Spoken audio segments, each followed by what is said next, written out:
The first thing Zeke Young noticed through the smoke and haze was the movement of a desperate crawling figure emerging from what had been Johnson's general store just minutes before. The fire that had engulfed half of Willow Creek, Colorado, in the summer of 1876 still raged, but this solitary woman fought her way through the destruction, her determination visible in every painful inch she clawed forward. Zeke dismounted his horse in one fluid motion, tying the reins to a post far enough from the flames before running toward her. The heat blasted his face, making his eyes water and lungs burn as he approached. She was covered in soot, her dress singed at the edges, her hands raw from dragging herself across the scorched wooden planks. As he reached her, she collapsed, her strength seemingly giving out. Without hesitation, he scooped her into his arms. Her eyes fluttered open briefly, revealing a striking blue even through the grime and ash that coated her face. "I'm getting you out of here," he said firmly.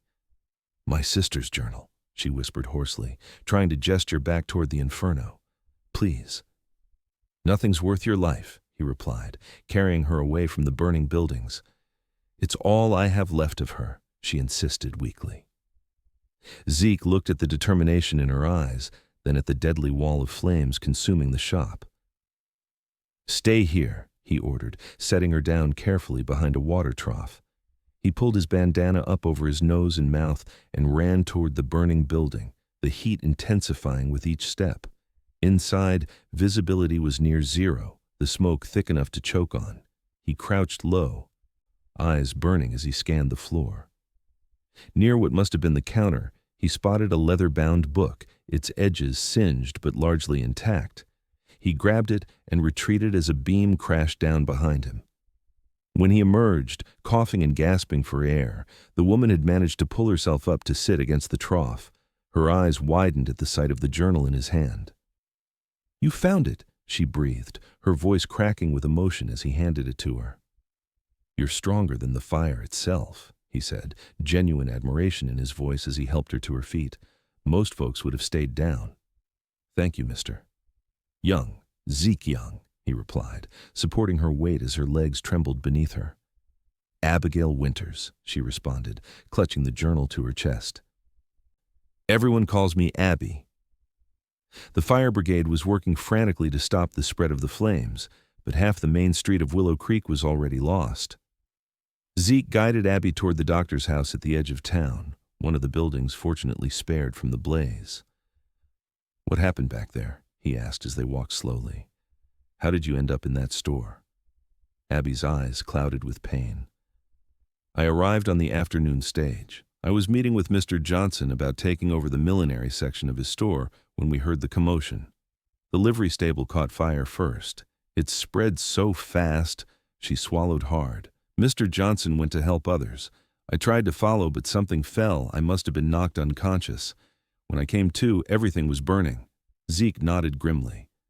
"Dry summer like this, whole town could go up with one carelessly tossed cigar." As they reached the doctor's house, Abby suddenly stiffened, her grip on his arm tightening. "My trunk's all my belongings. They were still at the stage office." The look they exchanged confirmed what they both knew. The stage office had been among the first buildings to catch fire. Dr. Miller's house was overflowing with the injured. The elderly physician and his wife worked tirelessly, treating burns and smoke inhalation. Zeke helped Abby to a chair in the crowded parlor. "I'll find the doc," he said, but she caught his sleeve. "There are others who need him more," she insisted. "I'll wait." Zeke studied her face, streaked with soot and showing the beginnings of a nasty bruise at her temple, yet her concern was for others. "I'll be right back," he promised. He returned with a basin of clean water and some cloths.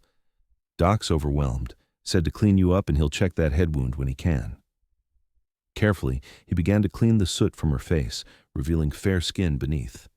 He worked with surprising gentleness for a man whose calloused hands spoke of years of ranch work. "You're not from Willow Creek," she observed as he dabbed at the cut on her forehead. "Just passing through. My ranch is about 20 miles north. Come to town for supplies once a month." He paused, wringing out the cloth. "What about you? You mentioned arriving today?" Abby nodded slightly, wincing at the movement. I was coming to start a new life. My sister Martha lived here until last winter when the consumption took her. She wrote often about how much she loved this place. Her fingers tightened around the journal. I was going to take over her position at the millinery. I'm sorry about your sister, Zeke said, his voice softening. Losing family is never easy. She was all I had, Abby replied, her voice barely audible. And now everything I own is gone too. The weight of her situation settled between them, a newcomer, alone, with nothing but the clothes on her back and her sister's journal. You'll stay at my place tonight, Zeke decided. I've got a cabin in town I use when I don't want to ride back to the ranch. It's small, but it wasn't touched by the fire. Abby looked up, startled by his offer. I couldn't impose. It's not an imposition. It's the decent thing to do. His tone brooked no argument. Besides, there's nowhere else. The hotel's gone, and everyone else will be doubling up with family. Dr. Miller finally made his way to them, examining Abby's head wound with efficient movements. No stitches needed, but you'll have quite a headache. Any dizziness or blurred vision? A little, Abby admitted. Keep an eye on her tonight, the doctor instructed Zeke. If she gets confused or can't be woken easily, come get me immediately. As evening fell, the fire was finally contained, leaving half of Willow Creek in smoldering ruins. Zeke led Abby to a modest cabin on the outskirts of town. Inside was sparse but clean a table with 2 chairs, a small stove, a narrow bed in the corner, and a rocking chair near the window. It's not much, he said, lighting the lamp on the table. It's perfect, she replied, sinking gratefully into the rocking chair. Thank you, Mr. Young. Zeke, he corrected, stoking a small fire in the stove. I'll make some coffee and something to eat. Then you should rest. As he moved around the small space, Abby studied him. He was tall and broad-shouldered, his face weathered from years in the sun. His dark hair had a slight curl to it, and his eyes, a warm brown, held a kindness that belied his rugged exterior. She guessed him to be in his early 30s, perhaps 5 or 6 years older than her 24 years. Have you been ranching long? She asked, breaking the silence. Since I was 18, he replied, setting a pot of coffee on the stove. Started as a hand on the Patterson place, saved every penny for 10 years to buy my own spread. A hint of pride colored his voice. It's modest compared to some, but it's mine. That's admirable, Abby said sincerely, building something from nothing. A sad smile touched her lips. I suppose I'm starting from nothing now, too. Zeke turned to face her fully. You're alive, Miss Winters. That's not nothing. Later, after a simple meal of beans and hardtack, Zeke insisted Abby take the bed while he made do with blankets on the floor. Despite her exhaustion, sleep eluded her. The events of the day played over in her mind, arriving full of hope, then watching as those hopes literally went up in flames. Are you awake? Zeke's voice came softly through the darkness. Yes, she whispered back. The first night's always the hardest, he said, after something like this. You sound like you speak from experience. A long pause. Fire took my family's home when I was 14. My parents didn't make it out. Abby turned toward his voice, though she could barely make out his shape in the darkness. I'm so sorry. It was a long time ago, he replied. But I remember that first night after feeling like the world had ended. How did you go on? She asked. One day at a time, he answered simply. Found work, made a new family of friends, eventually built something of my own. She heard him shift on the floor. You'll do the same. I could tell the moment I saw you crawling out of those ashes you've got grit. His words settled around her like a comforting blanket, and eventually, Abby drifted into sleep. Morning brought the true scale of devastation into sharp focus. Nearly half the businesses in Willow Creek were gone, including the millinery where Abby had hoped to work. The townspeople gathered in the church, which had been spared, to organize relief efforts and begin planning the rebuilding. Folks who lost homes can stay at the Wilcox farm, Mayor Bennett announced. They've opened their barn and have tents for those who need them. Abby stood at the back of the church, feeling like an outsider. These people had lost businesses, homes, lifelong possessions. What right did she have to claim any assistance when she'd only just arrived? Zeke spotted her and made his way over. "You should register for aid," he said quietly. She shook her head. "Others need it more. Families with children, people who've built their lives here." "You're one of us now," he insisted. "Fire doesn't discriminate between newcomers and old-timers." Before she could respond, Mrs. Miller, the doctor's wife, approached them. "Miss Winters, I've been looking for you. I have some dresses that might fit you until you can get new things." Abby blinked back tears at the unexpected kindness. "Thank you. That's very generous." "Nonsense," Mrs. Miller waved away her thanks. "We help our own in Willow Creek." As the meeting concluded, Zeke pulled Abby aside. "I need to head back to my ranch today. I've been away too long already." Her heart sank at the thought of losing the one person she knew in town, but she forced a smile. "Of course. You've been more than kind already." He hesitated, then continued. "I was thinking you might come with me. I need someone to help with the house and cooking. My last housekeeper left to get married 2 months ago. It would give you a roof over your head and time to decide what's next." "You're offering me a job?" Abby asked, surprised. "Room, board, and wages," he confirmed. "It's not fancy work, but it's honest." The offer was unexpected, but seemed heaven-sent. With no job prospects in the fire-ravaged town and nowhere to stay beyond Zeke's charity, options were limited. "I accept," she said finally, "though I should warn you, my cooking skills are modest at best." A rare smile brightened his face. "Can't be worse than mine." They set out that afternoon, Abby wearing one of Mrs. Miller's dresses and carrying her sister's journal and a small bundle of borrowed clothes. Zeke helped her onto his horse, mounting behind her for the journey to his ranch. The ride gave Abby her first real look at the Colorado landscape, rolling hills covered with grass, turned golden in the summer heat, stands of aspen and pine, and in the distance, the magnificent Rocky Mountains rising like sentinels against the sky. Despite the circumstances, she found herself marveling at the wild beauty surrounding them. "It's breathtaking," she said as they crested a hill overlooking a valley. "That's my place down there." Zeke pointed to a cluster of buildings nestled against a creek lined with cottonwoods. The young ranch was modest, but well-maintained, a sturdy log house with a covered porch, a barn, corral, bunkhouse, and several outbuildings. As they approached, a dog came bounding out to greet them, followed by an older man with a pronounced limp. "About time you got back," the man called. "Was beginning to think you'd decided to become a townsman." "Had some excitement in Willow Creek," Zeke replied, dismounting and helping Abby down. "Fire took out half the town. Harlan. This is Miss Abigail Winters. She'll be taking over as housekeeper. Miss Winters, this is Harlan Dowd, my foreman, and the closest thing to family I've got." Harlan tipped his hat. "Madam, sorry to hear about the fire." "Thank you, Mr. Dowd," Abby replied politely. "Just Harlan, miss. We don't stand on ceremony out here." Zeke showed Abby to a small but comfortable bedroom off the kitchen. "It's not much, but it's private." "It's perfect," she assured him, taking in the simple furnishings: a narrow bed, a chest of drawers, and a small table with a wash basin. "I'll let you get settled.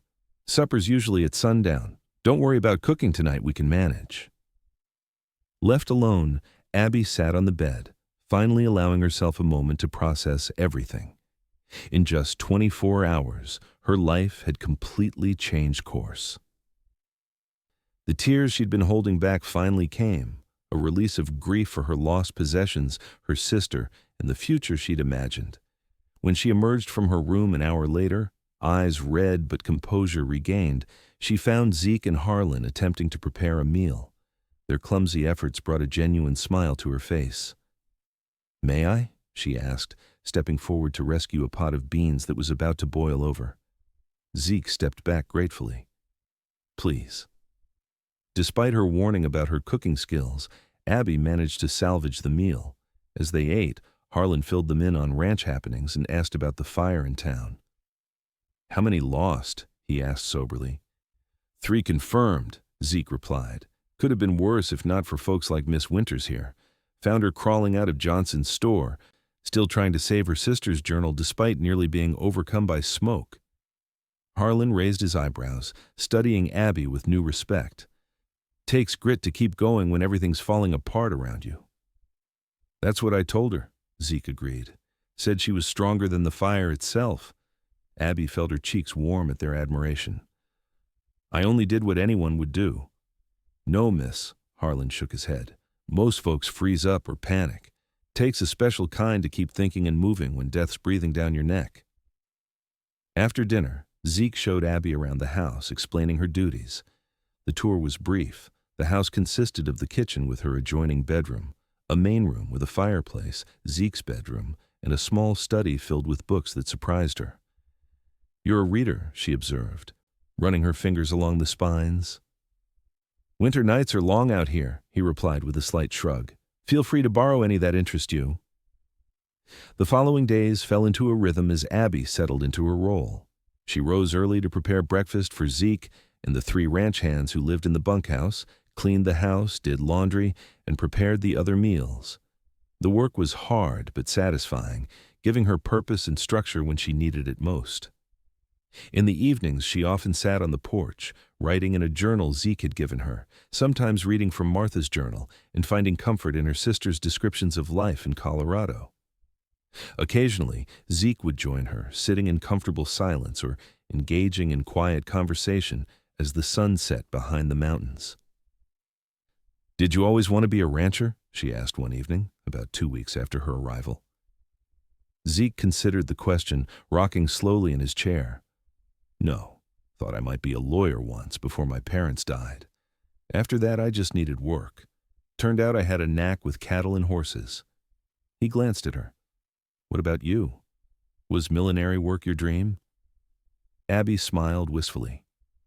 I wanted to be a teacher, actually. But opportunities were limited in Pennsylvania after the war.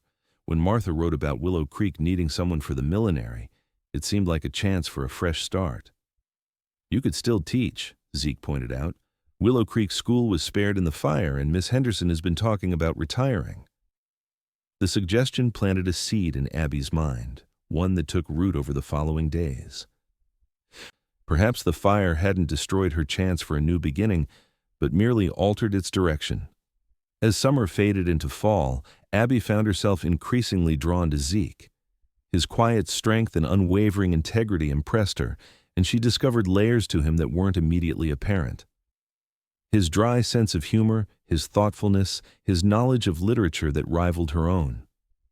For his part, Zeke found himself looking forward to returning to the house each day, enjoying the way Abby had transformed it from merely a place to eat and sleep into a home.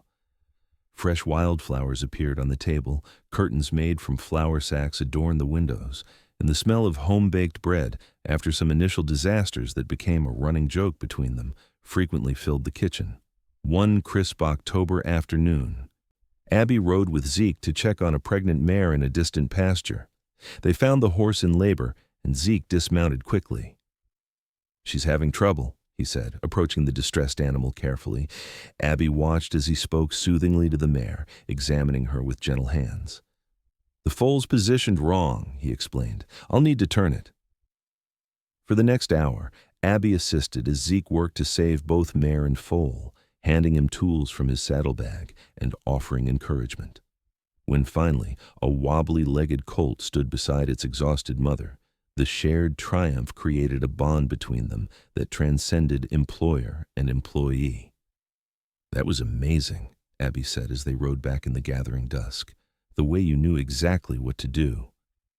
My father taught me, Zeke replied. He had a way with horses. Said you had to understand their language, not expect them to understand yours. He sounds like a wise man. He was. Zeke was quiet for a moment. I think he would have liked you. The simple statement warmed Abby more than it should have. That evening, as they sat by the fire, Zeke broke their comfortable silence. I received a letter from Mayor Bennett today. Rebuilding is going well in town, and he mentioned Miss Henderson is definitely retiring at the end of the term. Abby looked up from her sewing. Oh? He asked if I knew anyone who might be interested in the teaching position. Zeke's eyes met hers. I thought of you. Her heart raced at the possibility. Do you think I could do it? I've seen you reading Shakespeare for pleasure, he chuckled. You're certainly qualified. And the children would be fortunate to have someone who cares as deeply as you do. But what about my position here? She asked hesitantly. Something flickered in his eyes, disappointment perhaps. We'd manage. I managed before you came. Barely, according to Harlan, she teased, trying to lighten the moment. He told me what passed for meals around here. Zeke smiled, but it didn't quite reach his eyes. Think about it. Term doesn't end until December, so you have time to decide. As November arrived with its shorter days and colder nights, Abby found herself torn. The teaching position offered the independence and purpose she'd sought when coming west, yet the thought of leaving the ranch, of leaving Zeke, created an ache she hadn't anticipated. She hadn't intended to fall in love with him. It had happened gradually. Like the changing of seasons, the admiration becoming affection, the affection deepening into something more profound. But Zeke had given no indication that he felt anything beyond friendship, and perhaps the natural protectiveness that had been there from the moment he found her in the ashes of Johnson's store. The first snow fell in late November, transforming the ranch into a winter wonderland. Abby stood on the porch, watching the large flakes drift down when Zeke joined her. Beautiful, isn't it? He said, standing close enough that she could feel the warmth radiating from him. It's magical, she agreed. We never had snow like this in Pennsylvania, so pristine and vast.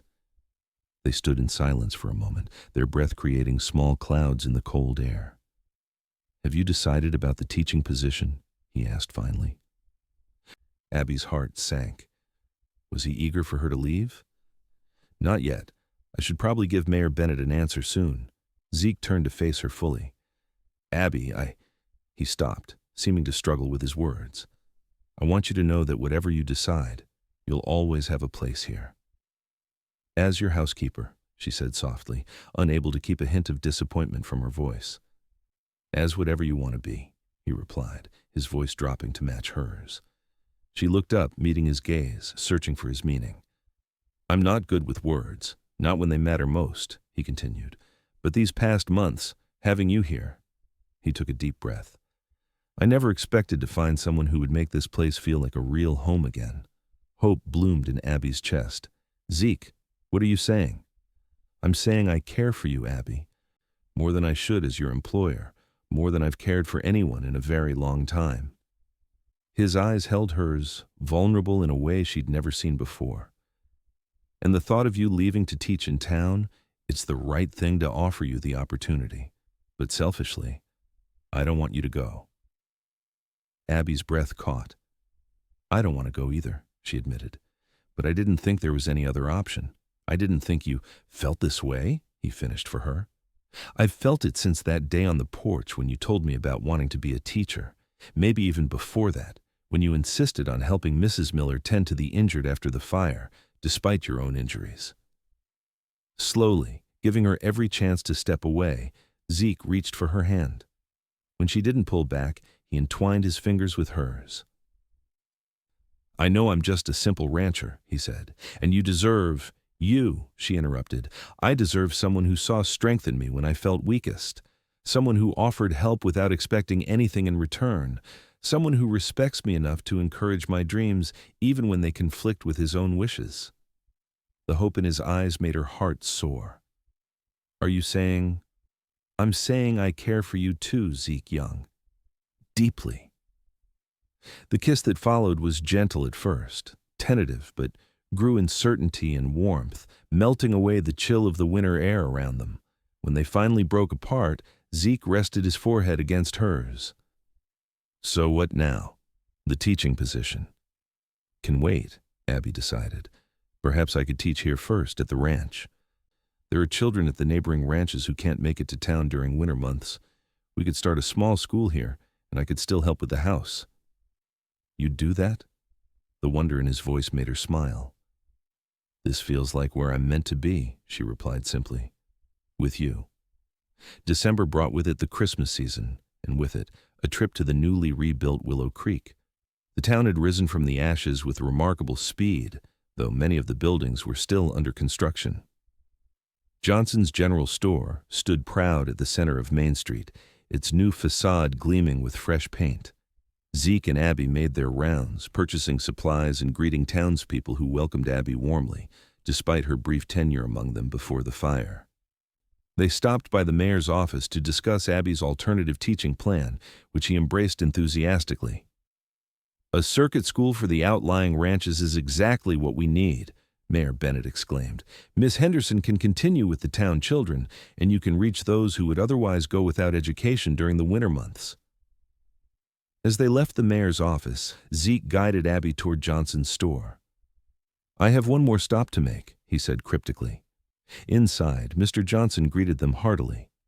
"Mr. Young, Miss Winters, wonderful to see you both. I have that special order ready." Abby glanced at Zeke questioningly, but he merely smiled. Mr. Johnson disappeared into the back room and returned with a small package, which he handed to Zeke with a knowing look. Outside, in the crisp winter air, Zeke led Abby to a small park that had been spared by the fire. Beneath a snow-laden pine tree, he turned to face her. "I've been thinking about what you said about finding where you're meant to be," he began, his voice uncharacteristically nervous, "about building something new from the ashes of what was lost." Abby's heart began to race as he took both her hands in his. "The day I found you crawling through those ashes, I said you were stronger than the fire itself. I didn't know then how true that would prove to be." He reached into his pocket and withdrew the small package from Johnson's store. "Every day since, you've shown that strength rebuilding your life, creating a home at the ranch, finding a way to pursue your dream of teaching while staying where your heart is." He opened the package to reveal a simple gold ring with a small diamond that caught the winter sunlight. "I'm asking if you'll build a life with me, Abigail Winters, if you'll be my wife, my partner in everything." Tears of joy sprang to Abby's eyes. "Yes," she whispered, then louder, "yes." As he slipped the ring onto her finger, she added, "From the ashes to this, I never imagined finding such happiness when I arrived in Willow Creek." "Sometimes," Zeke said, drawing her into his embrace, "life's greatest blessings come disguised as its greatest trials." They were married on Christmas Eve in the small church in Willow Creek, with Harlan standing as Zeke's best man and Mrs. Miller attending Abby. The townspeople turned out in force to celebrate with them, a testament to how quickly Abby had become one of their own, despite her brief time in town before the fire.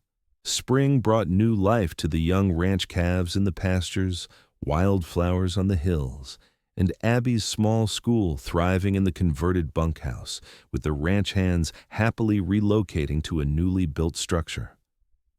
6 children from neighboring ranches attended regularly, their eager minds and bright faces bringing Abby the fulfillment she had always sought as a teacher. On the anniversary of the fire that had nearly claimed her life, Abby stood on the porch of their home, watching the sunset paint the western sky in hues of orange and gold. Zeke joined her, slipping an arm around her waist. "Penny for your thoughts," he murmured, pressing a kiss to her temple. "I was thinking about how differently things might have turned out," she replied, "if the fire hadn't happened, if you hadn't found me.